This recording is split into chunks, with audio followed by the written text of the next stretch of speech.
Hello student, this is Sonu Devangan. Welcome to our channel. Let's start our today's topic, that is time and work.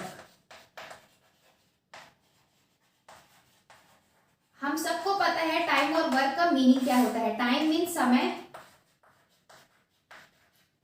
And work means कार्य, और we can say that काम, कोई काम.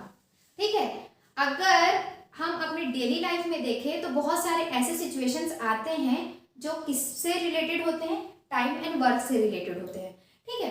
अगर मान लीजिए, अगर हम एक एग्जांपल कंसीडर करें कि अगर आपको कोई एक पर्टिकुलर काम को फिनिश करना है एक स्पेसिफिक गिवन टाइम में. ठीक है. अगर आपको किसी काम को किसी गिवन टाइम में फिनिश करना है, ऐसे सिचुएशंस में आप क्या करते हो, उस काम को करने की कोशिश करते रहते हैं, लेकिन एक टाइम ऐसा आता है, मान लीजिए सपोज कीजिए कि एक टाइम ऐसा आ रहा है कि आप देख रहे हो कि जो आपका वर्क है वो गिवन टाइम में कंप्लीट नहीं हो पाएगा. हम प्रिडिक्ट कर लेते हैं ना भाई, हम डेली कितना काम कर रहे हैं. मान लीजिए आपके पास 5 डेज का टाइम है और आपने 3 डेज में हाफ वर्क कंप्लीट नहीं किया, डेट मीन्स 2 डेज में डेफिनेटली हाफ वर्क कंप्लीट नहीं होगा. ऐसे सिचुएशन में हम क्या करते हैं कि अगर उस वर्क के लिए कुछ लोग और ऐड कर दें, उस वर्क के लिए किसी और एम्प्लॉयज को उस पर्टिकुलर काम के लिए ऐड कर दिया जाए, तो हम क्या करें. ऐसे सिचुएशन में क्या होगा कि जो काम है वो स्पेसिफिक टाइम में हो सकता है.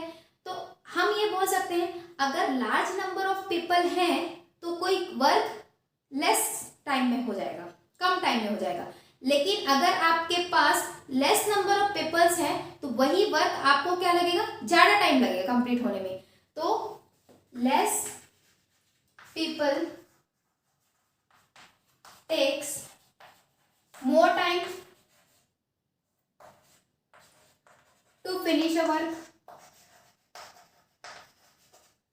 a given work. Okay. And more people takes less time to finish a given work.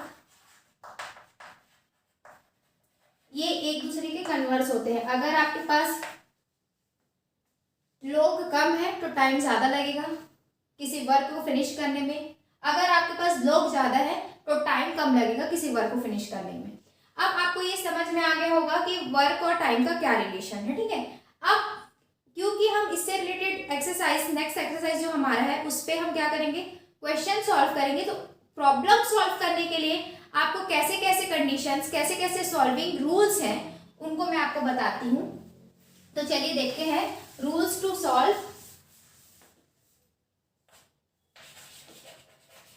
Rules to solve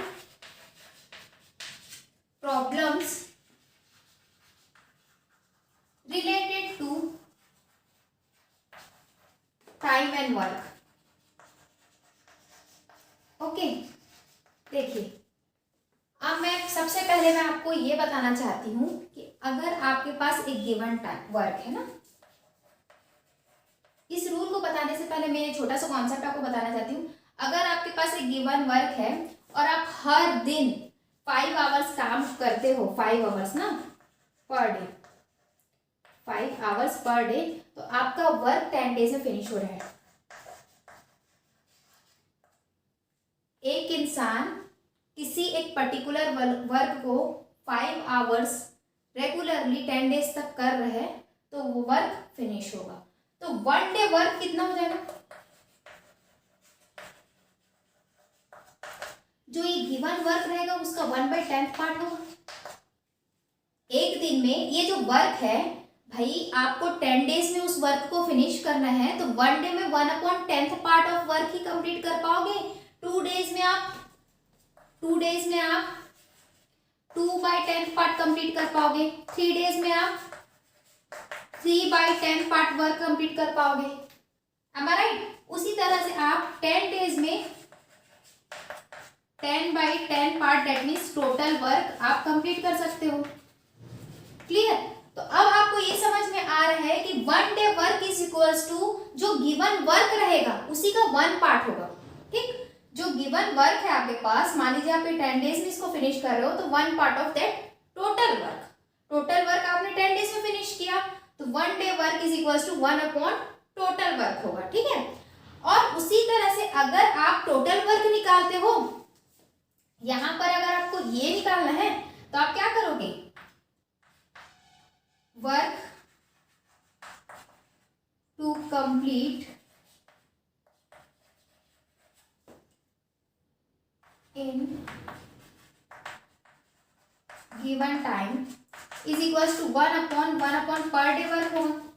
और ये पर डे वर्क है, work to complete a given time to complete a given work, sorry time to complete a given work आपका क्या हो जाएगा 1/1/10, ये 1 day work होगा आपका, मतलब कि 10 डेज में आप इसको फिनिश कर रहे हो। तो ये क्या होंगे, एक दूसरे के वाइस वर्सा होंगे।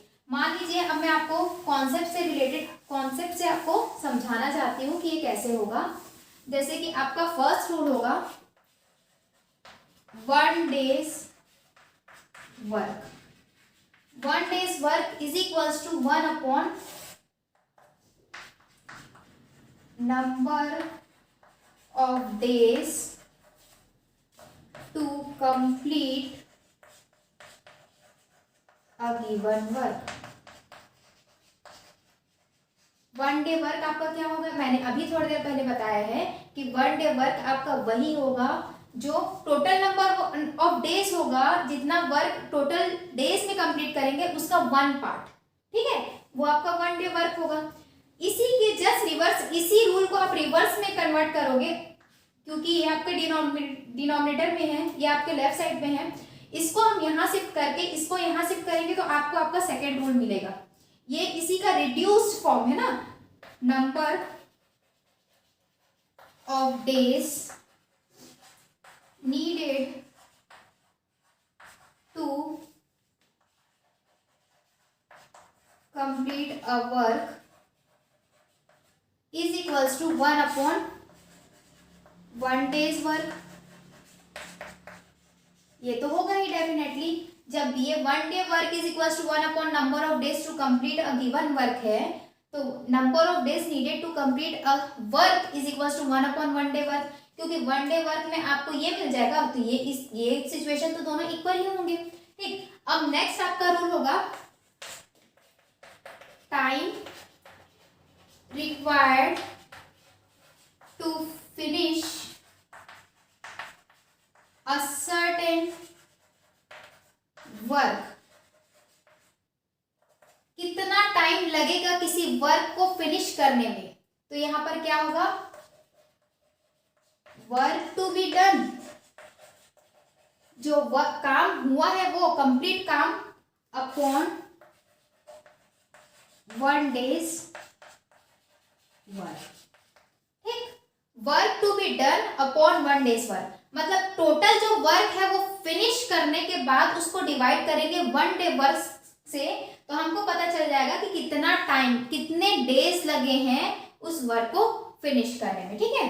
Time required to finish a certain work is equals to work to be done upon 1 days work. आपको हमेशा ये ध्यान रखना है 1 डे वर्क मतलब क्या होगा, किसी भी काम को आपने किया तो एक दिन में कितना किया, तो 1 part of the total work, number of days to be complete a given work, जितना आपको टोटल डेज लग रहा है काम को कंप्लीट करने के, उसका 1 पार्ट 1 डे में फिनिश होगा।